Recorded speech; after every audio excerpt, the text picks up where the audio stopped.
America Iran युद्धाचे परिणाम आता इंधन साठ्यावर देखील जाणवू लागलेले आहेत. महाराष्ट्रासह भारतातील विविध भागांमध्ये गॅसचा तुटवडा जाणवू लागलेला आहे. अर्थात आपल्यासोबत जे ऊर्जेमध्ये खरं तर आपण जर बघितलं असेल ते त्यांनी अभ्यास केलेला आहे, ते याबाबतची अधिक माहिती आपल्याला सांगू शकतात. आपल्यासोबत अतुल खराटे सर आहेत, डॉक्टर आहेत, ते खऱ्या अर्थाने ऊर्जा तज्ज्ञ देखील आहेत. सर, काय सांगाल? आता दोन देशांचं युद्ध आहे, मात्र आता त्याचे परिणाम संपूर्ण जगभर आणि विशेषतः आपल्या देशावर आणि महाराष्ट्रात आता जाणू लागले. नमस्कार. सध्याच्या या जागतिक स्थितीमध्ये आपण जर बघितलं तर ऑइल अँड गॅस किंवा ऊर्जा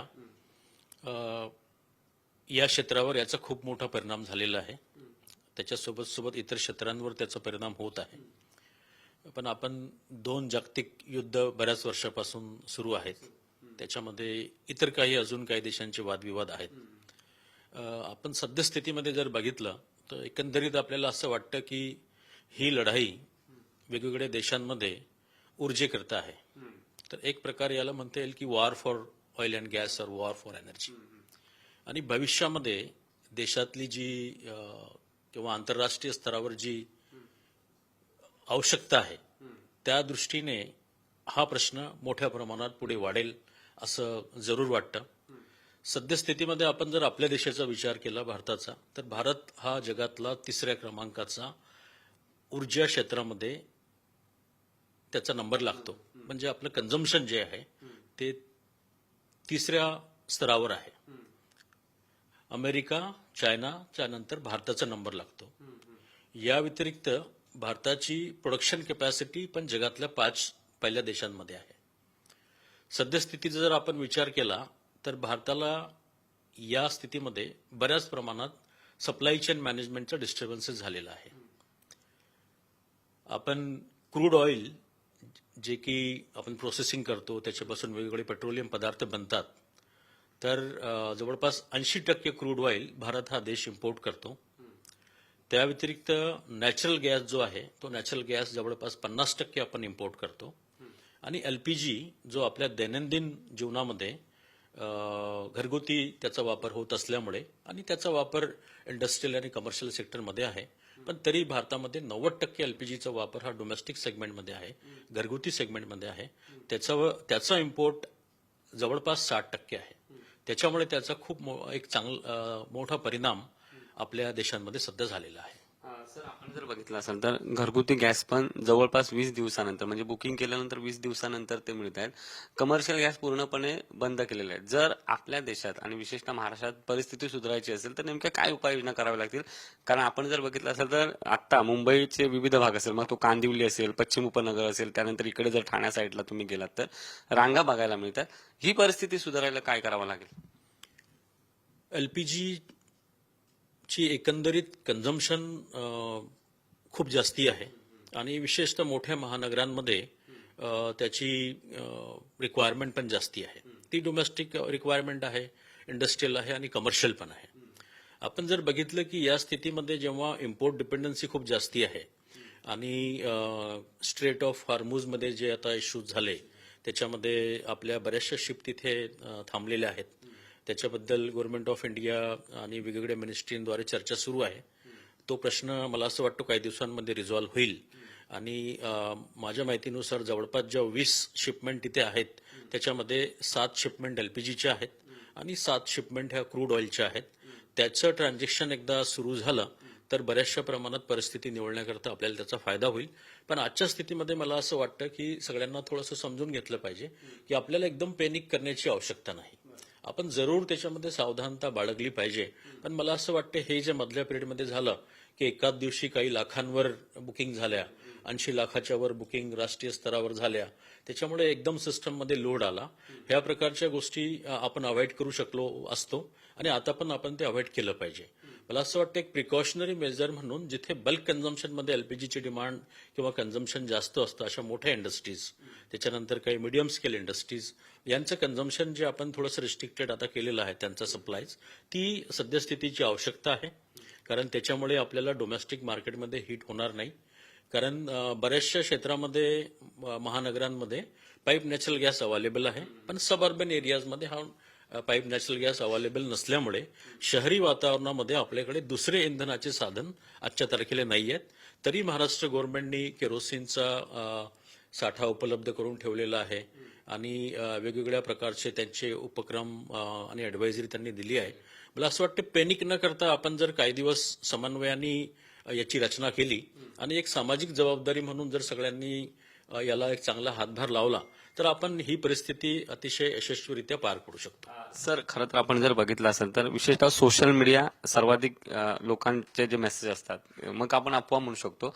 इतर इंधन साठ्यावर या युद्धाचा परिणाम होईल का? कारण मधल्या काळात अशी चर्चा झाली होती की पेट्रोल असेल, डिझेल असेल याच्यावर परिणाम होईल आणि आता आपण बघितलं असेल पेट्रोल डिझेलचे दर देखील वाढत आहेत. याचा परिणाम कसा? साधारणतः जेव्हा अशी जागतिक स्थिती निर्माण होते तेव्हा त्याचा परिणाम जगातल्या सर्व देशांवर होतो.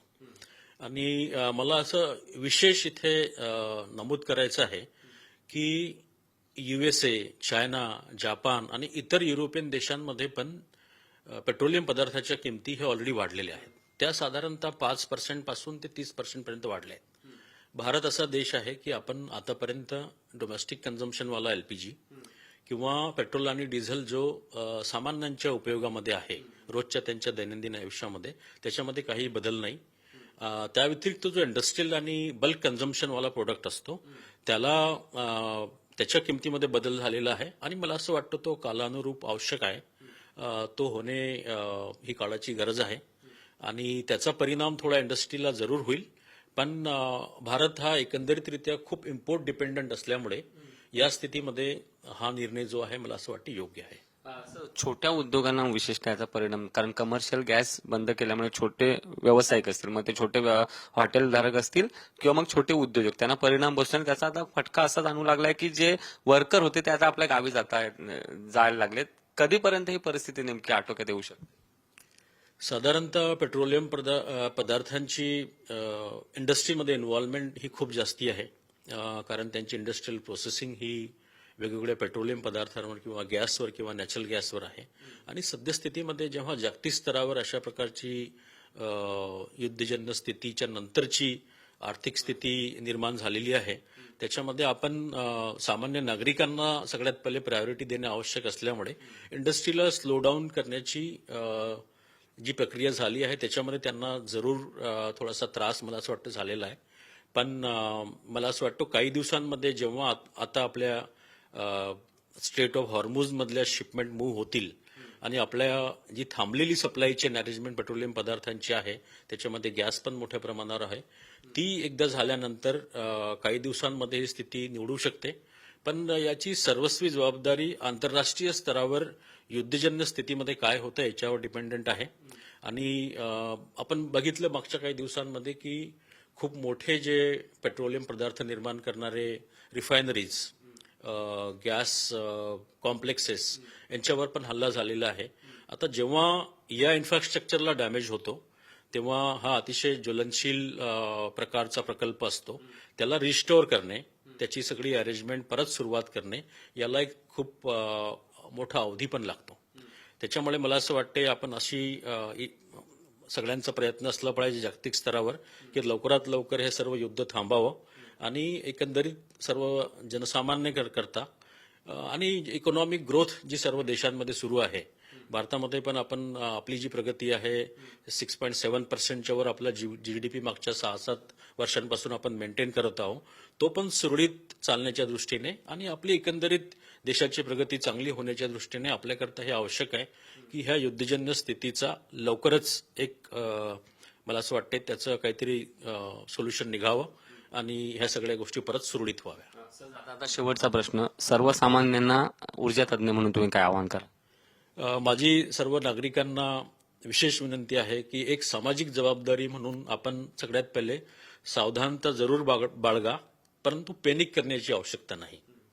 आपल्याकडे एक सिलेंडर उपलब्ध असताना अननेसेसरी आपण दुसरं आणि तिसरं बुक करण्याच्या लाईनमध्ये राहणे, त्याच्यामध्ये कुठेतरी आपण आपल्या राज्य सरकारवर किंवा केंद्र सरकारवर अनड्यू प्रेशर निर्माण करत आहोत. तीच बाब आपल्याला आपल्या पेट्रोल करता आणि डिझेल करता लागू आहे. भारत सरकारनी, मिनिस्ट्री ऑफ पेट्रोलियमनी, मिनिस्ट्री ऑफ शिपिंगनी आणि इतर सर्व मिनिस्टरांनी खूप चांगल्या योजना केल्या आहेत आपल्याकरता विशेष महत्वाची गोष्ट म्हणजे की 10-12 वर्षापूर्वी आपल्याला गॅस सप्लायर करणारे देश 6 ते 7 होते. आज ती संख्या जवळपास 40 आहे. आणि आपल्याला वेगवेगळ्या मार्गाने हे सगळे पेट्रोलजन्य पदार्थांचं सप्लाय होत आहे. थोड्याच काही दिवसांमध्ये ही स्थिती नॉर्मल होईल आणि आपण विश्वास ठेवला पाहिजे राज्य सरकारवर आणि केंद्र शासनावर. मला असं वाटतंय हा काही दिवसांचाच प्रश्न आहे. लवकरच सर्व स्थिती ही नॉर्मल स्टेजला येईल. खूप खूप धन्यवाद सर. आपल्यासोबत स्वतः ऊर्जा तज्ज्ञ होते. त्यांनी देखील आवाहन केलंय की लोकांनी उगाच पॅनिक होऊ नये. काही दिवसातच ही परिस्थिती निवळू शकते असा देखील विश्वास त्यांनी व्यक्त केलाय. कॅमेरा पर्सन सतीश सह सुशांत सावंत, पुढारी न्यूज, मुंबई.